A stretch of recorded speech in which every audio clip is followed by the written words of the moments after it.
Welcome to the Self-Improvement Podcast. I got Dalton with me. Say hi. Hello, Dalton Cox here. Reporting to the Self-Improvement Podcast. I'm Ian, and today we're talking about how to learn independently. So today we're finally getting into one of our sub-pillars, which is education. And today's first episode, as Ian said, is how to learn independently. So the first thing you gotta start with is finding your why. Why do you want to learn, and how learning can impact other areas of your life, or if you have a specific area that you're focused on and you want to learn to improve. I believe I talked a little bit about this in the very first recording on our introduction podcast about finding your why. I believe I mentioned it, but I'm going to say it again. When I was in development for special warfare for the Air Force, my developer, Tim Mertz, he told us that we need to find our why. Why do we need to find our why? Because we're going to go through some grilling, challenging training sessions. Times where we're going to want to give up. And to have that inner why is what's going to help us make it through. And that's true with anything in life. You know, if you have a job that you're pursuing, you need to know why you want that job. Because when it gets tough and you feel sick and you don't want to go in and clock in every single day, you're going to fall back to that and you're going to ask yourself, why am I here? And finding that why before you get to that question is paramount. That reminds me, should I explain? Yeah, go ahead. I'm going to expose Dalton, guys. He used to confuse the word detrimental with paramount. Yes.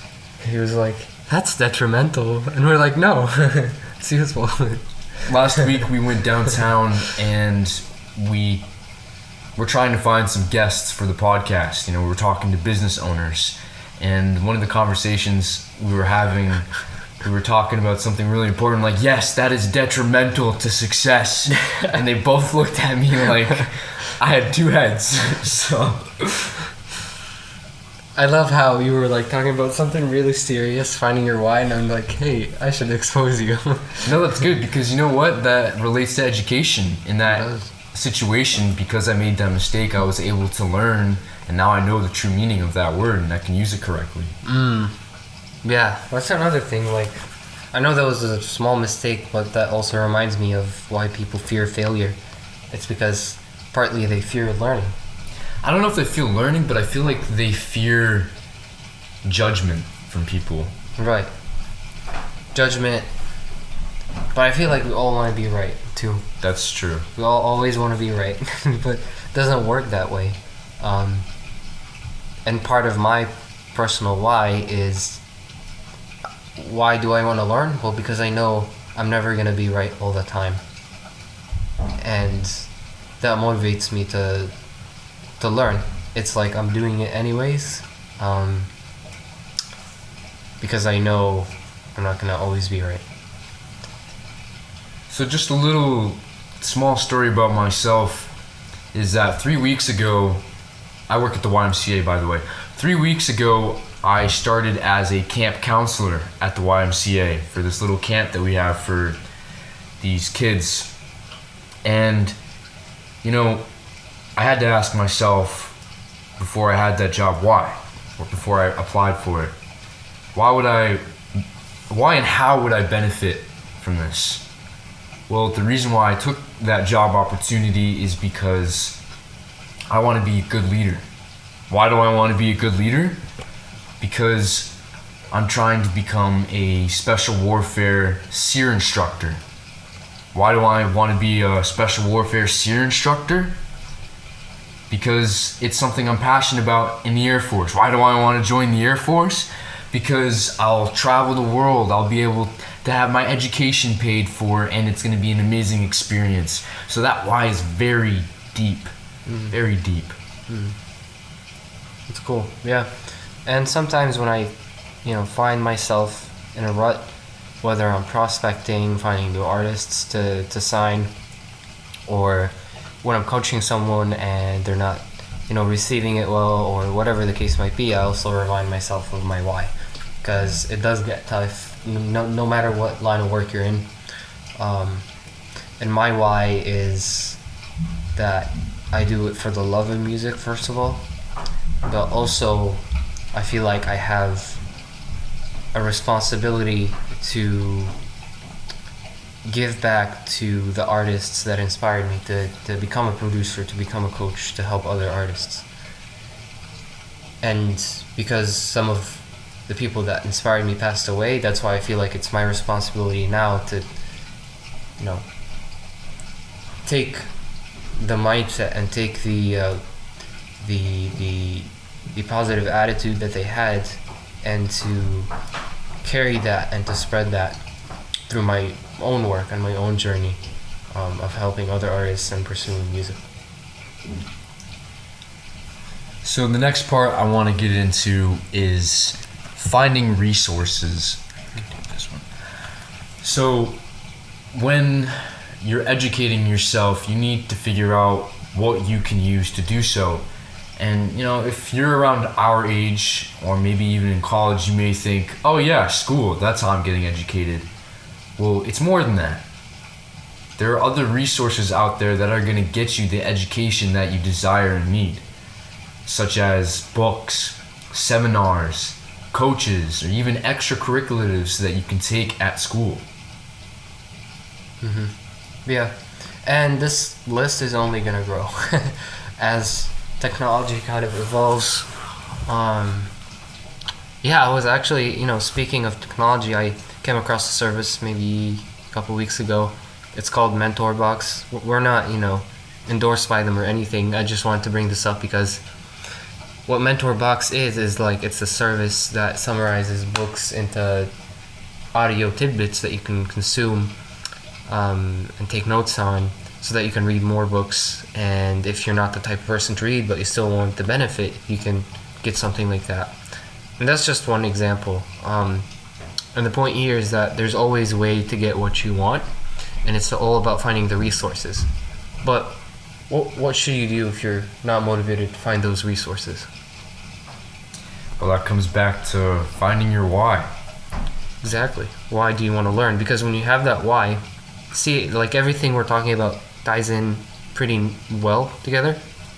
You have your why, you're going to find the resources, and you're not going to let obstacles get in your way, such as time, motivation, even money, right?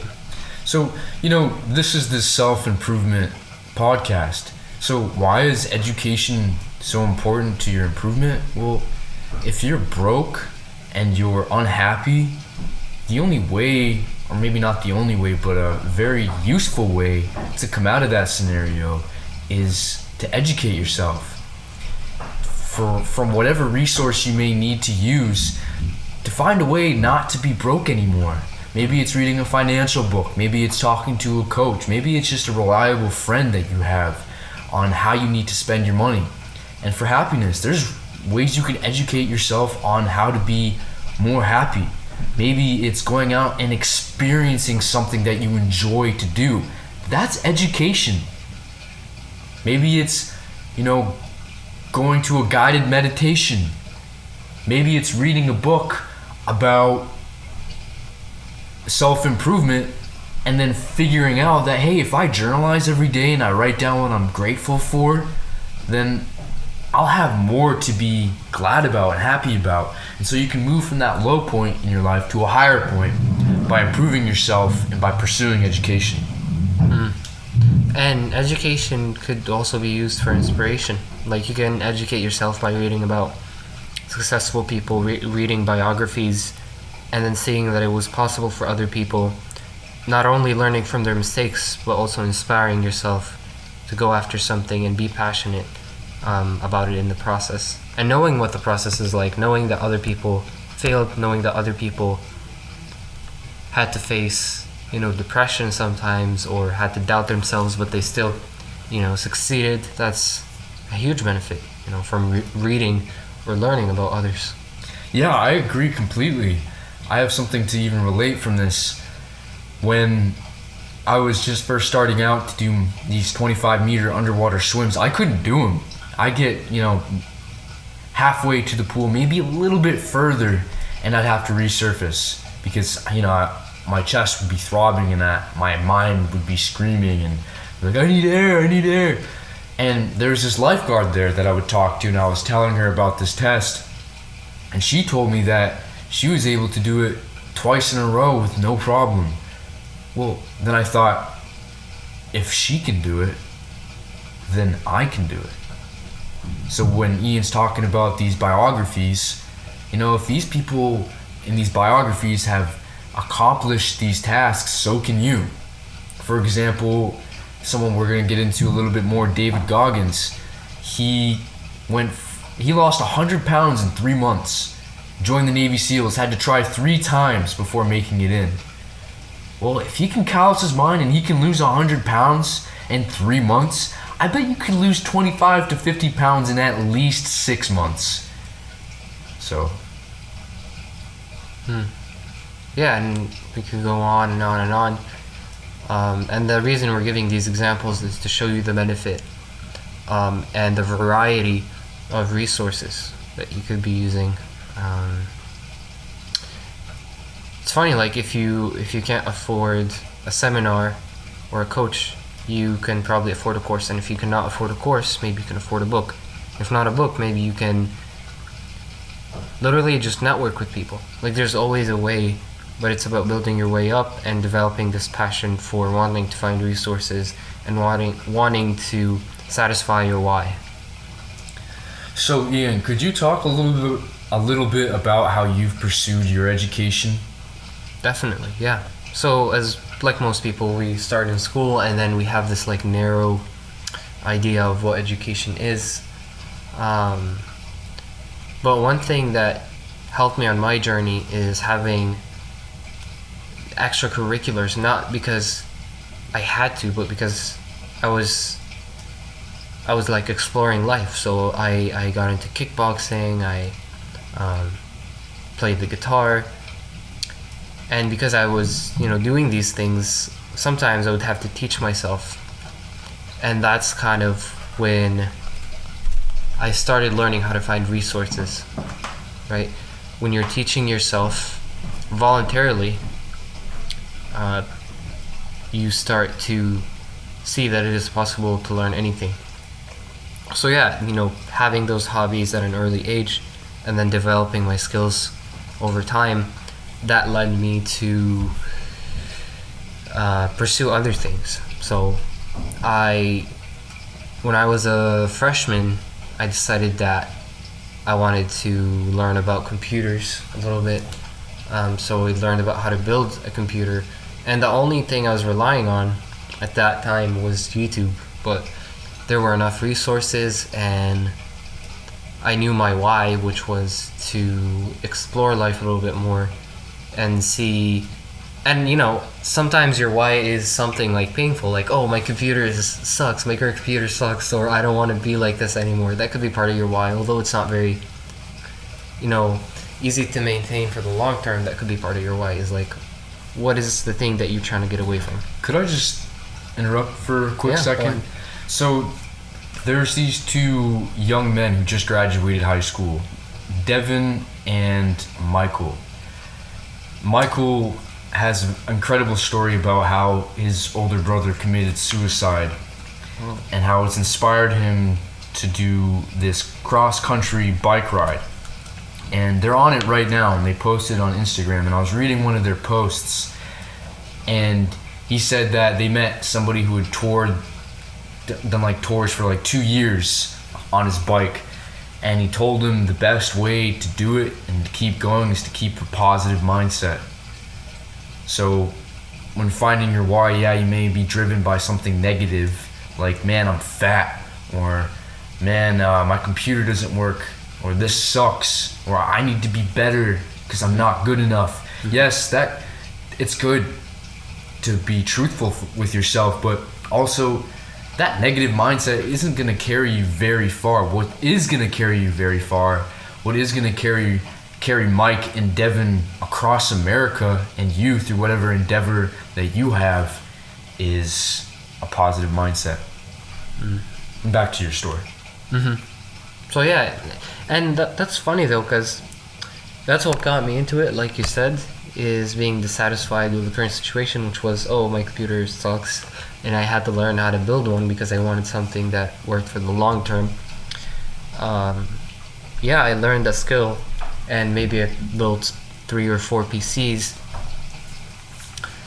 but it's not something that I do consistently or that I'm still doing today, although I could, because I don't have a deep enough why for that. But I'm still glad that I went through that experience and that I learned how to find resources to learn something as seemingly complex. It's not that complex, but as seemingly complex as building a PC.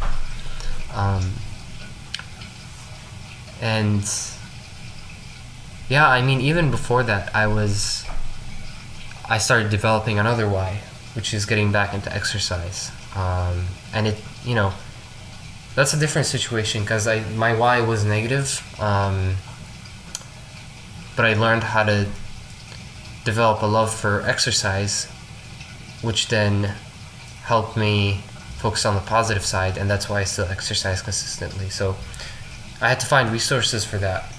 Again, YouTube. YouTube is king for some things. And I found a channel that I liked, got their program that helped me keep going.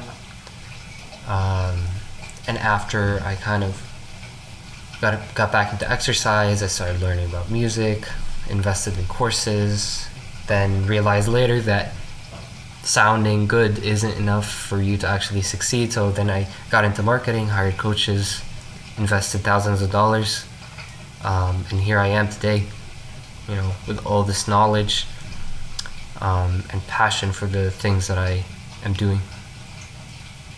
Yeah, and something I read recently was it's not about talent, it's about dedication and consistency.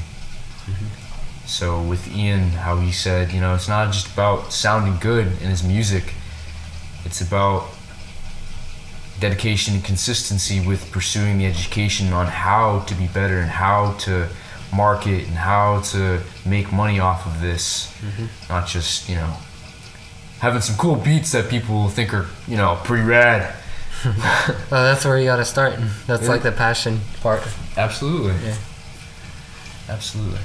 Yeah. What about you? What's like your education journey, and in terms of what you've done to find resources?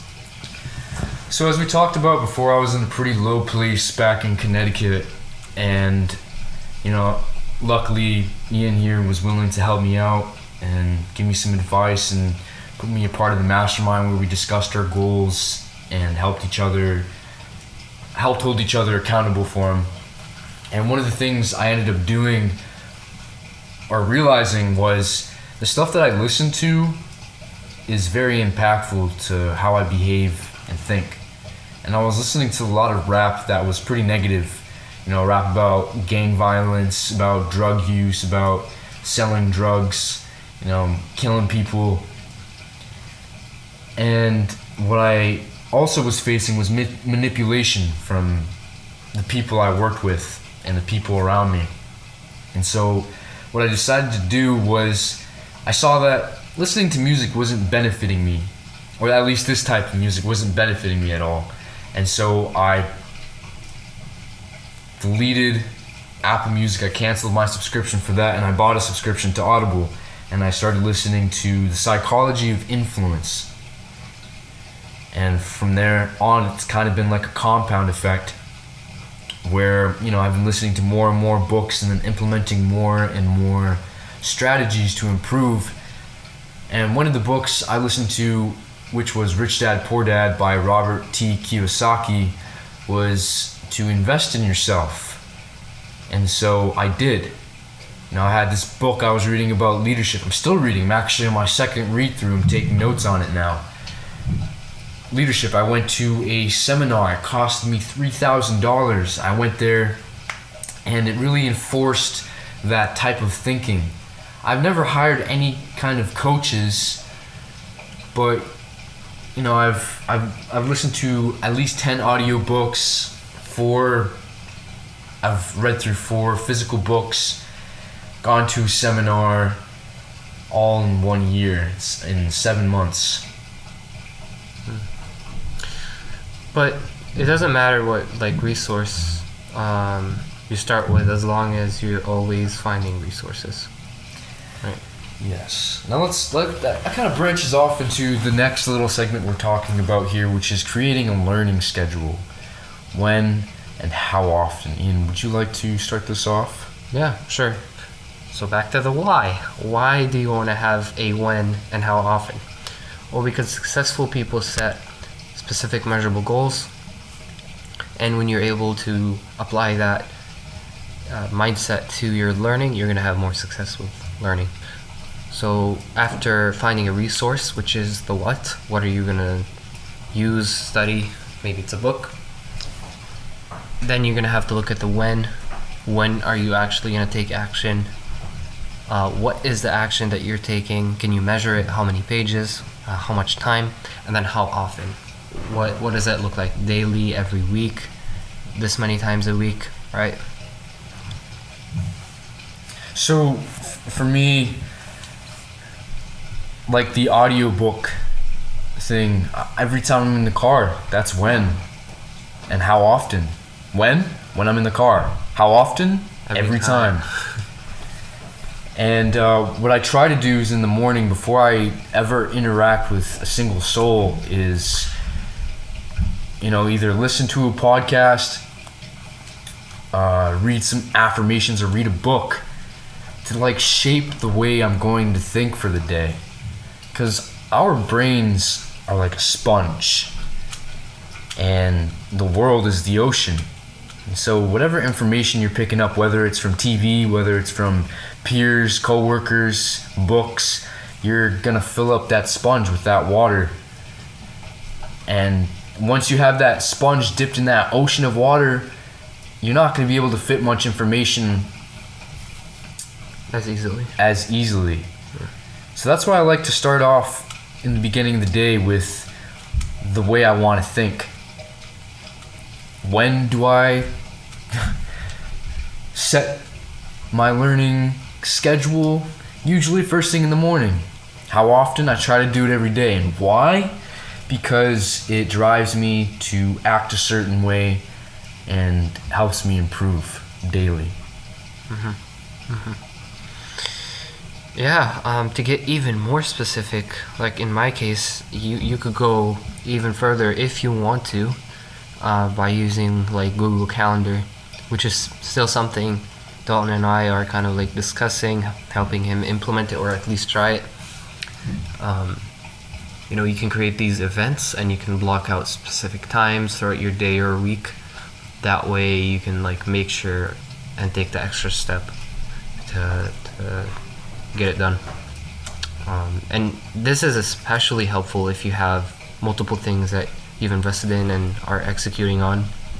Like for me, I have a course right now I'm taking, and a book or two that I'm going through and taking notes on. So it is even more beneficial for me, because then I can spend 3 days on one resource and then another 3 days on the other every week, and I just have it right there in front of me. But yeah, I think we've covered everything. Now you learned how to find your why. You can journal about it. We talked about resources you could be using, and then putting it all into action using a learning schedule. Is there anything else you would like to add on? So there's one story I would like to share if you don't have anything else to add yourself. Yeah, go ahead. Love to hear it.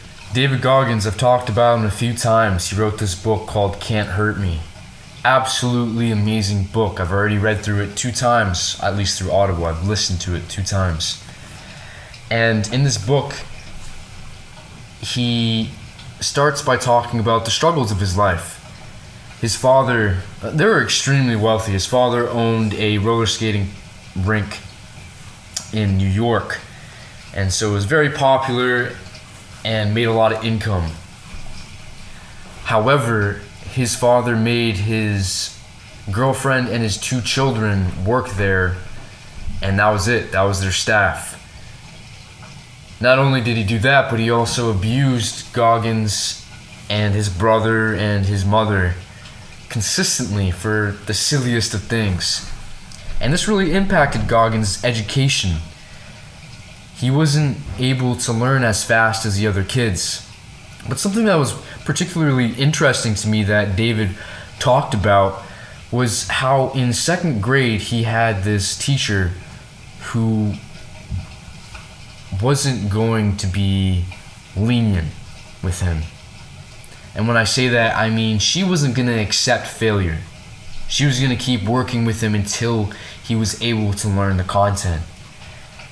And she was a great teacher for him. She paid extra attention, gave him extra care, gave him methods on how to remember the material, and he passed 2nd grade. Then 3rd grade came around, and he had a whole different teacher. And this teacher was completely different. What she did instead of understanding, okay, this child needs more time, is she was efficiency based. She wanted her students to be efficient. She wanted her class to be efficient. So when David wasn't learning the material as fast as the other kids, she'd scream and yell in his face, which opened a whole Pandora box of tragedy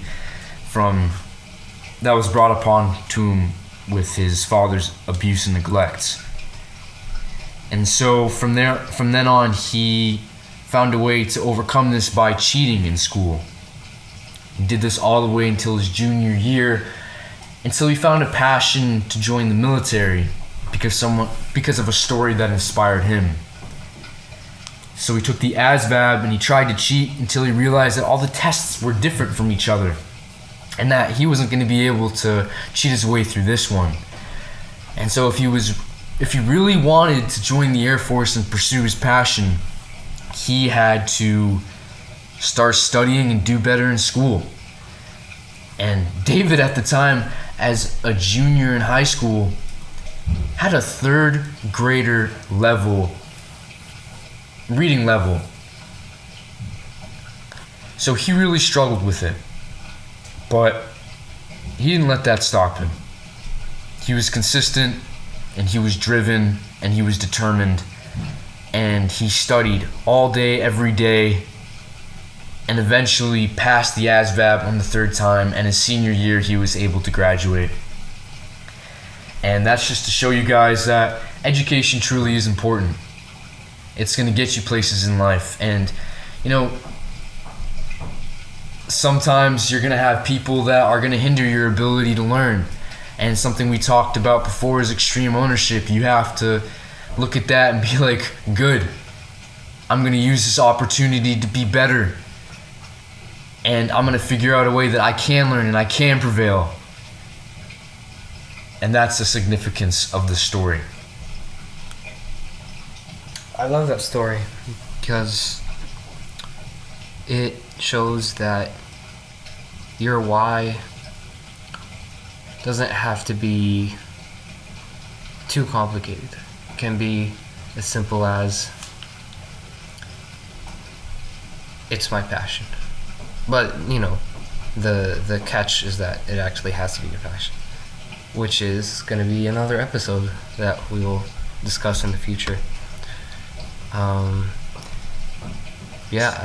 One final thing I wanted to highlight was that change is always possible. If you've been the kind of person that doesn't read, doesn't invest in themselves, it doesn't mean that you have to stay that way. You can always become resourceful.